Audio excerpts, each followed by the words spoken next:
네, 안녕하십니까. 네, 반갑습니다. 네. 제가 오늘 말씀드릴 거는 관절에 대해서입니다. 관절에 대해서는 다들 많이 들어보셨을 겁니다. 뭐 TV 틀어보면은 케이블 TV에도 맨날 뭐 관절 나오고 인터넷에 들어가도 온통 관절 얘기고, 그래서 제가 오늘 드리는 말씀이 뭐 새로운 얘기거나 아무도 모르는 어떤 이런 치료법이거나 이런 거 아닙니다. 다 알고 계시고 다 한 번씩 들어보셨던 얘기인데, 다 알지만 실천을 못하는 얘기들입니다. 그래서 한번 다시 들어보시고 실천에 옮길 수 있게 그런 시간이 됐으면 좋겠습니다.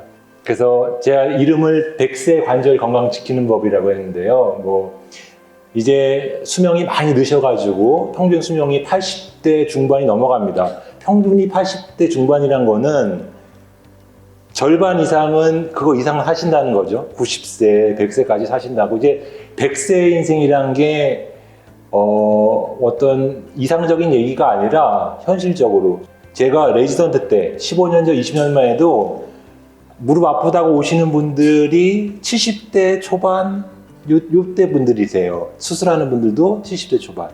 그런데 한 10년 지나니까 80대 초반이 오시고 요즘은 80대 중반 환자분들이 굉장히 많아지셨어요. 내가 수술을 했을 때, 인공관절을 했을 때 내가 기대하는 수명이 옛날에는 80대 중반이면 충분했는데 지금은 95세, 100세까지도 생각하고 수술을 해야 됩니다. 그래서 내가 지금 써야 될 무릎이 앞으로 10년만 더 쓰면 되는 무릎이 아니라 20년, 30년 더 써야 되는 무릎이기 때문에 더 신경 써서 관리를 하셔야겠죠. 그래서 100세 관절 안 아프고 수술 안 받고 지낼 수 있는 방법입니다. 저는 앞에 말씀드린 대로 이제 서울대병원에서 정형외과 했고요. 여기 더서울병원이라고 주로 정형외과와 허리, 척추, 내과 그렇게 보는 병원입니다. 자, 그래서 이제 관절에 대해서 설명드리겠습니다. 보통 관절이라고 하면은 뭐 무릎, 어깨, 허리 이렇게 생각하시는데요. 관절이란 거는 뼈 두 개가 맞닿아 있는 거를 다 관절이라고 합니다. 움직이던 움직이지 않던 붙어만 있으면 관절입니다. 그리고 뼈가 다 있으면은 아프겠죠. 그래서 뼈 사이에는 연골이 덮여 있습니다. 그래서 뼈와 연골이 서로 맞닿아 있는 거, 그거를 관절이라고 합니다. 두 개 이상의 뼈가 맞닿은 곳.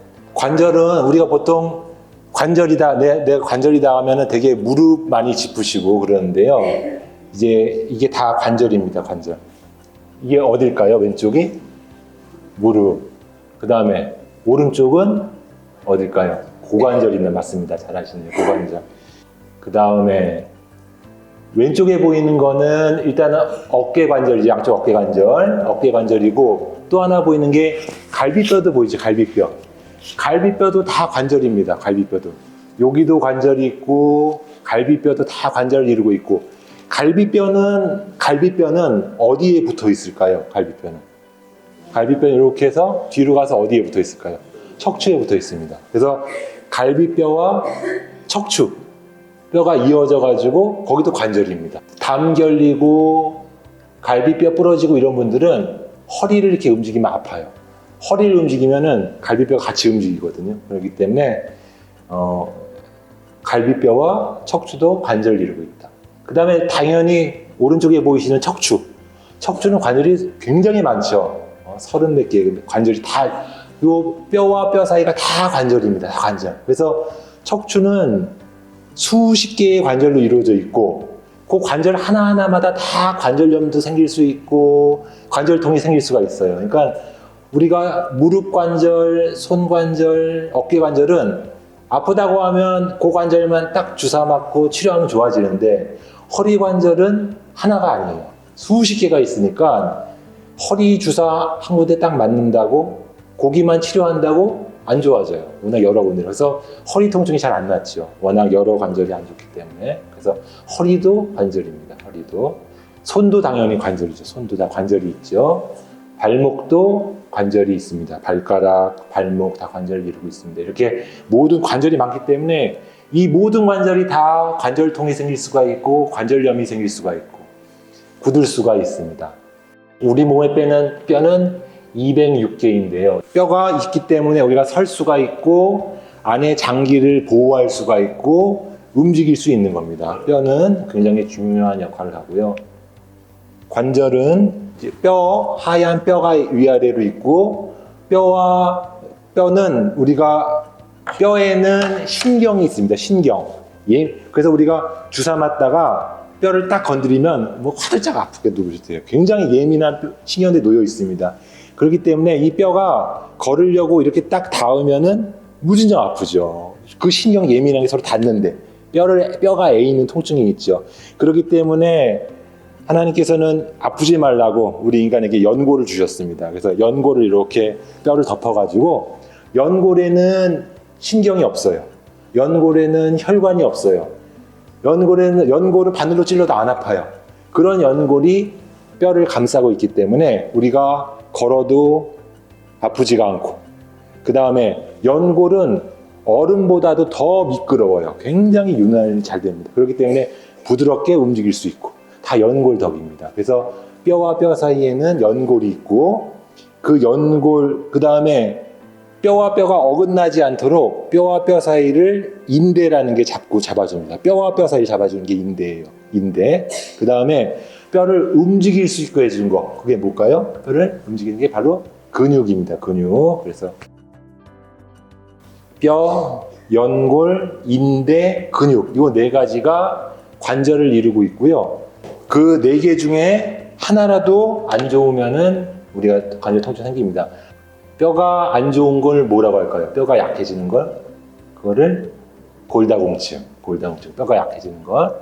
연골이 닳아서 없어지고 연골이 없어지는 걸 뭐라고 할까요? 연골이 없어지는 건 관절염. 우리가 보통 말하는 관절염이 연골이 닳는 거죠.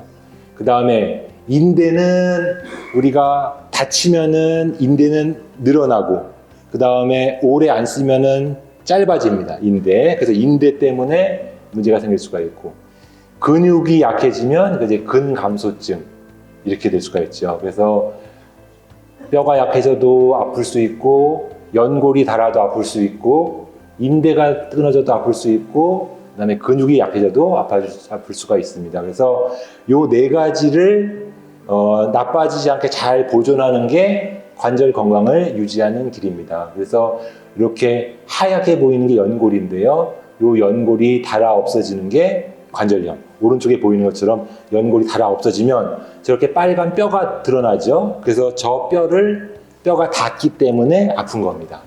그래서 관절염이 뭐냐? 내가 관절에 염증이 있어요 하시는데, 관절에 염증이라는 병이 아니라 관절염은 연골이 닳아 없어지는 병입니다. 그 다음에 골절, 당연히 아시죠? 뼈가 약해지면 당연히 부러집니다. 부러지면 아프죠, 아픈들. 근데 특히 뼈가 약해진 분들, 골다공증 있는 분들이 잘 부러지는 뼈, 어디가 있을까요? 뼈가 부러질 때 제일 많이 부러집니다. 제일 흔한 건 여기 보이시는 게 어딜까요? 그림에 보이는 게 허리, 척추. 그래서 옛날에 꼬부랑 할머니, 요즘은 안 보이시는데 허리 많이 굽으신 분 계시죠? 그래서 다치지도 않았는데 허리가 주저앉아서 점점 굽는 분들. 두 번째로 많이 부러지는 데가 고관절, 아까 말씀하신 고관절, 거기가 잘 부러집니다. 그래서 골다공증이 있으면 허리 통증도 심해지고, 그 다음에 넘어지면 고관절도 잘 다칩니다. 그래서 그 두 군데가 제일 많이 또 한 가지는 손목이 잘 부러집니다. 그래서 우리가 골다공증 검사한다 그러면은 제일 많이 부러지는데 두 군데를 검사해요. 척추랑 고관절, 그 두 군데를 검사해서 약해져 있으면 골다공증입니다. 그래서 치료를 시작합니다. 그 다음에 근력 약화, 요즘 많이 되는데 우리가 50세만 넘어가면 아무것도 안 하면 근육은 계속 줄어듭니다. 특별히 어디 아프지도 않은데 계속 근육. 그래서 끊임없이 계속 운동을 해줘야지 근육이 좋아지는 게 아니라 유지가 돼요. 유지가 돼요. 그래서 근력 약화. 근육이 약해지는 것만으로도 아픕니다. 관절은.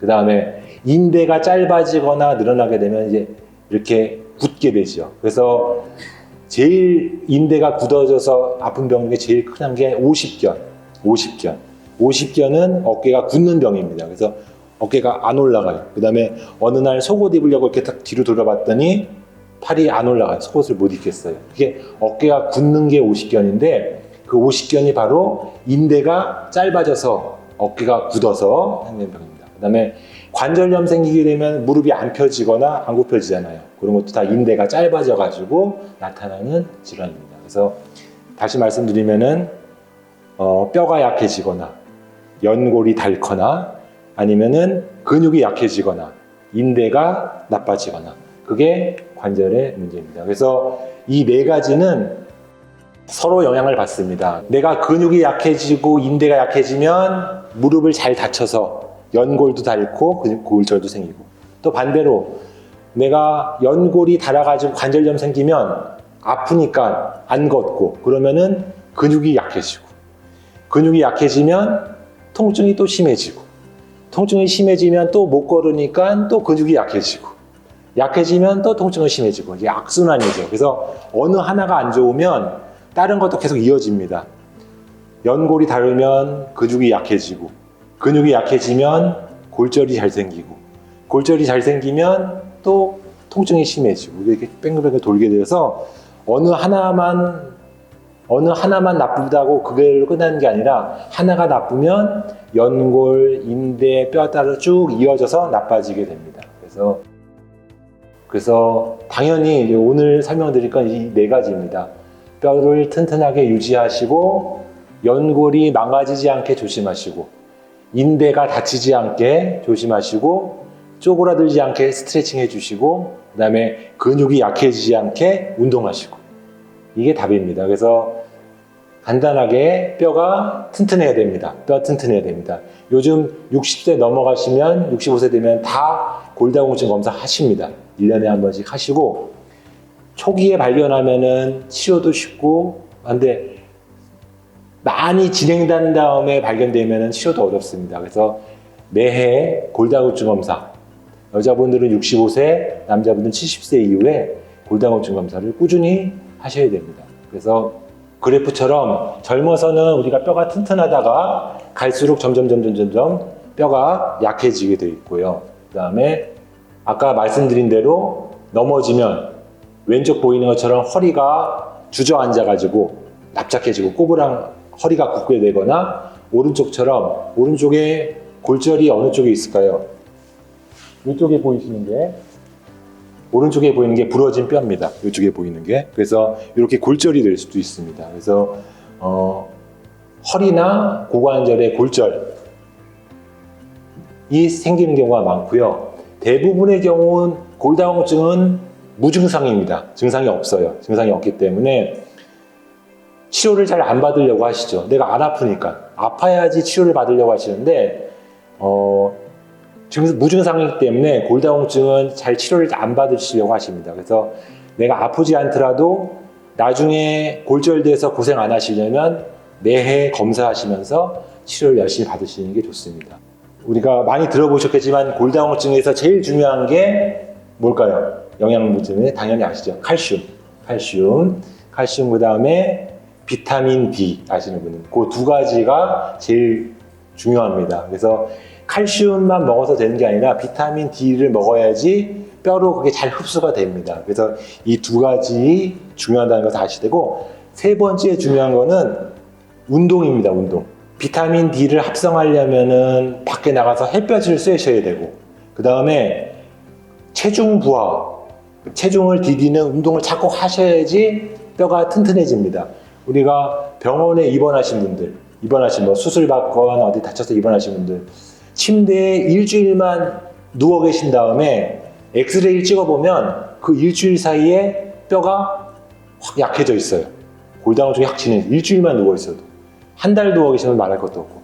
그러니까 우리 몸의 뼈는 안 쓰면 계속 흡수되면서 약해집니다. 하루라도 쉬지 않고 계속 걷고 움직여야지 뼈가 유지가 됩니다. 네. 아프다고 누워있고, 밖에 춥다고 덥다고 집에 안 가고 누워있고 하면은 하루하루 뼈는 약해집니다. 그래서 칼슘, 비타민 D, 그 다음에 운동. 이 세 가지, 물론 어렵다면 어려운 거지만 생활에서 충분히 실천하실 수 있는 거니까요.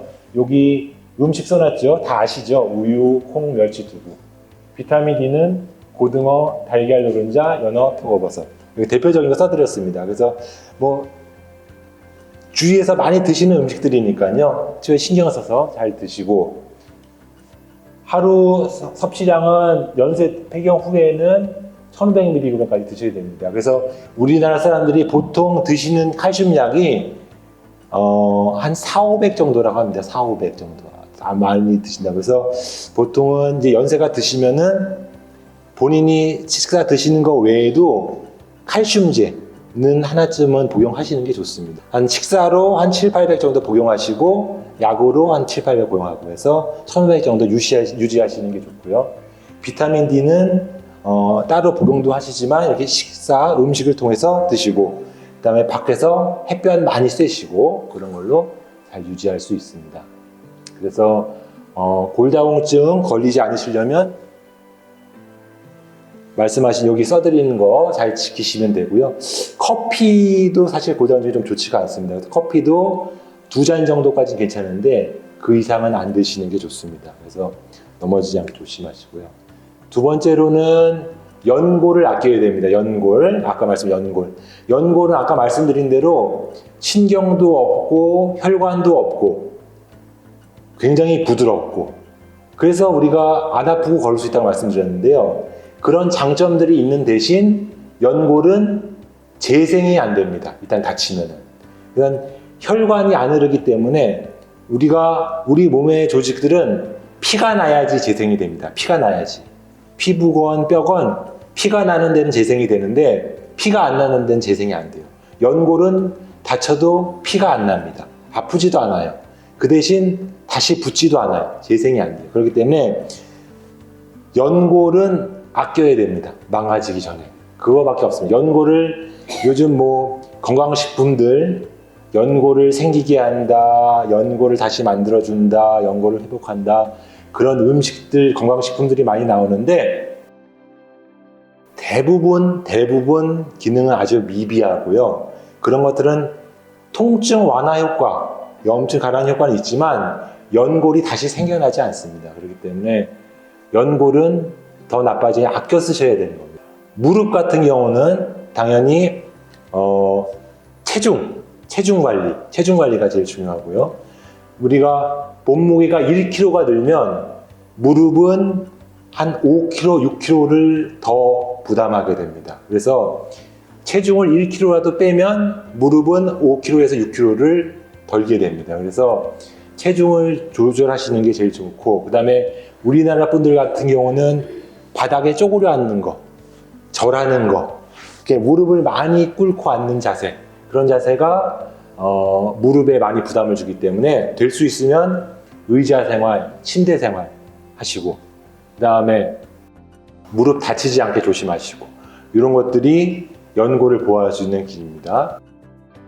그 다음에 어깨를 손상시키는 거는 가장 대표적인 게 위로 이렇게 매달리거나 공 던지는 자세, 팔을 이렇게 위로 휘두르는 자세, 이런 자세가 어깨에 좋지가 않습니다.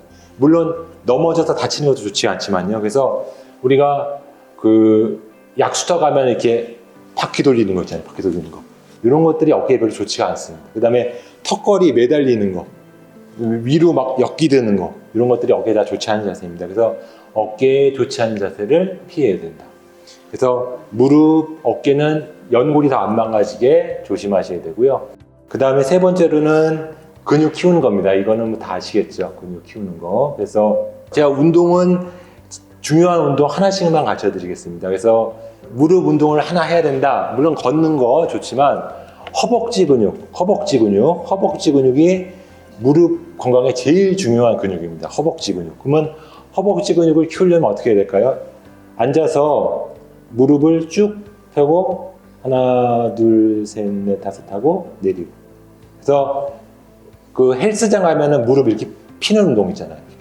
허벅지 근력 강화시키는 그 운동을 열심히 하시는 게 좋습니다. 그래서 발목에다가 모래주머니 같은 거 차고서 이렇게 다리 피시는 운동 해도 되고요. 아니면은 고무줄, 운동용 고무줄 있거든요. 그런 걸 발목에다 묶고서 무릎 펴는 운동, 그런 거 하시든지. 그래서 앉아서 허벅지 쭉 펴고서 5초간 힘주고 내리고, 그 허벅지 운동, 그거를 시간 날 때마다 자꾸 하시고, 그 다음에 밖에 나가서 걷는 운동. 걷는 운동 많이 물어보시는데 무릎 안 좋으신 분들은 평지나 얕은 언덕 정도를 하시는 게 좋고, 계단이나 가파른 비탈길은 좋지가 않습니다. 그래서 걷는 운동 많이 하시고, 혹시 시간이 되시고 기회가 되시면은 실내 자전거 타는 거, 그 다음에 제일 좋은 건 사실 아쿠아로빅인데요. 물속에서 하는 건 굉장히 좋은데 그건 사실 잘 하시게 되지가 않죠. 물도 차갑고 또 일부러 가야 되니까.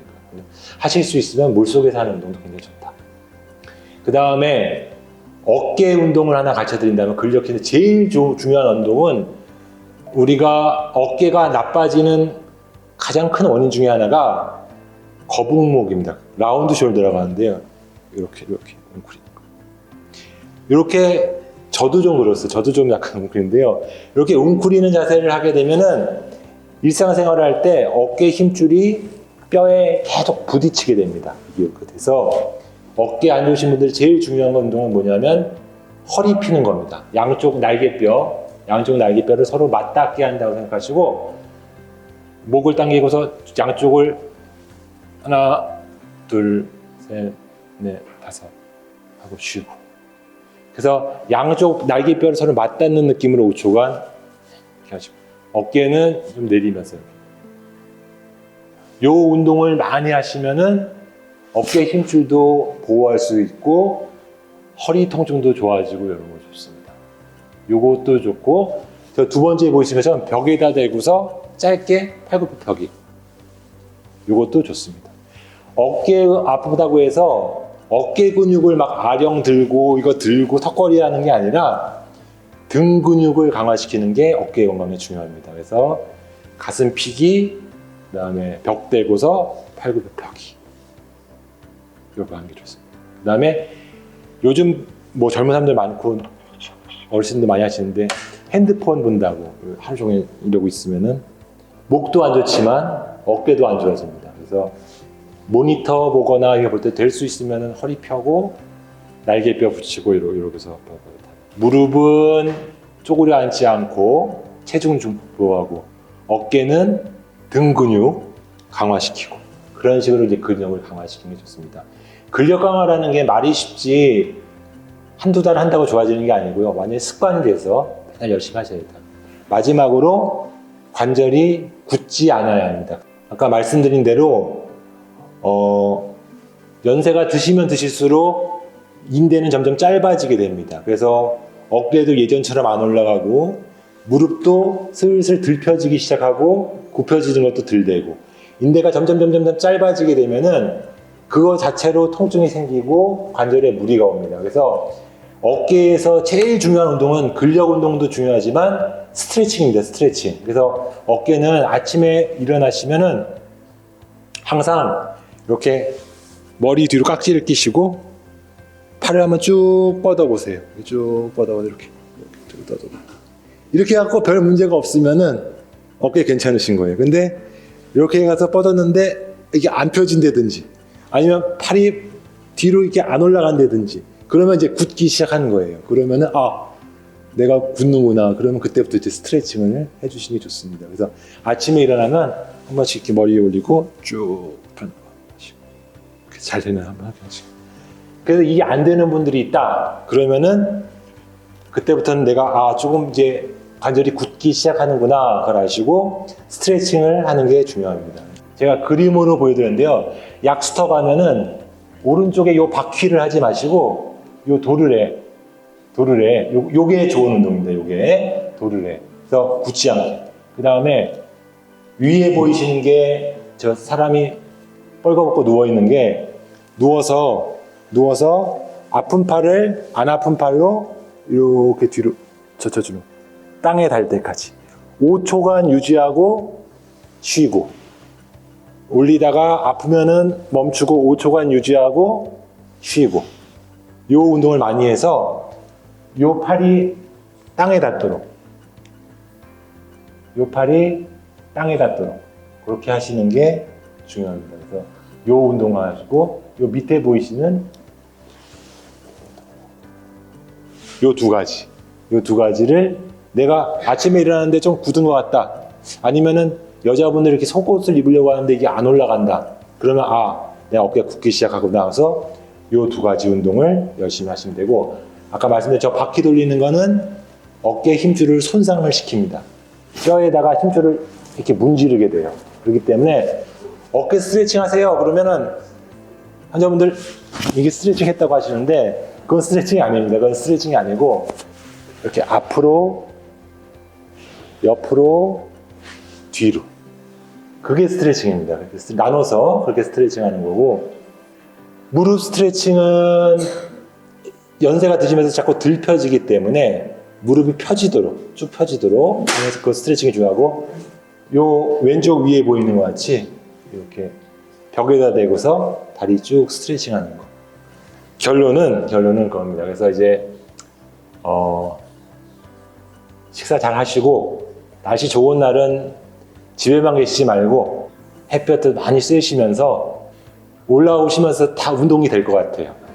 근력 운동 되실 것 같아요. 그래서 오시면서 운동하시고, 그냥 걷기만 하면 불편하니까 걸으시면서 어깨 이렇게 스트레칭 한번 하면서, 내가 아프다고 안 움직이고 가만히 있을수록 점점 악화되고, 아시겠지만 난 조금 아파도 나는 돌아다니고 운동하고 사람 만나고 다녀야지, 그런 마음가짐으로 자꾸 돌아다니시면 점점 좋아지는 거예요, 사실. 그래서 어떻게 보면 저 뻔한 얘기인데, 뭐 뻔한 얘기지만 요거를 실천에 옮기시는 게 중요합니다. 그래서 물론 제가 오늘 설명을 드린 게 하나하나 어떤 단편적인 운동이지만, 제가 결론에 말씀드린 것처럼 내 마음가짐과 활발한 활동과 기쁜 마음을 갖고 활동하는 거, 그런 게 관절 통증도 좋아지고 실질적으로 몸도 좋아지는 그런 결과를 갖고 올 거라고 생각합니다. 여기까지 말씀드렸고요. 다른 정형외과나 관절염에서 궁금하신 거 있으면은 직접적 관련은 없습니다. 근데 첫 번째 가장 흔한 거는, 관절 안 좋으신 분들 주사 맞잖아요. 주사 맞으면 당이 올라요. 영벌 주사도 약간 오르고 스테로이드 주사도 약간 오르고, 그게 하나가 있고, 두 번째는 당연히 관절 안 좋으면 운동 안 하고, 운동 안 하면 살찌고, 살찌면 당 오르고, 그런 이제 간접적인 효과는 있는데, 그리고 또 뭐 이래서 관절이 너무 통증이 심하다, 내가 스트레스 막 받는다, 아프다, 그걸로도 당이 좀 오르죠. 그런 걸 수 있지 직접적인 관련은 없습니다. 예, 그러면은 더 질문 없으시면 여기까지. 예, 들어주셔서 감사합니다. 네.